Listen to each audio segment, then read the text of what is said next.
করতে হয় কিভাবে আবু সাইদ দেখিয়ে দিয়েছে, লড়াই করতে হয় কিভাবে বুক পেতে দেখে দিয়েছে। এভাবে রক্তের উপরেই প্রত্যেকটা সময় স্বাধীনতা এসেছে। রক্তের বন্যায় আমাদের সমাজে এখন থেকে নয়, পৃথিবীর শুরু থেকে নিয়ে আজ পর্যন্ত রক্তের বন্যায় অন্যায়গুলো সব ধুয়ে মুছে সাফ হয়ে গেছে। লড়াইয়ের ওই ময়দানেতে যেতে তোমাকে হবে, প্রয়োজনে সব রক্তটুকু জমিনেই ঢেলে দেবে।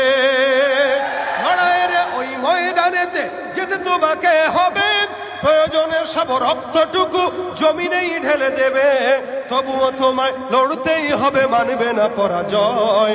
তবুও তোমায় লড়তেই হবে, মানবে না পরাজয়।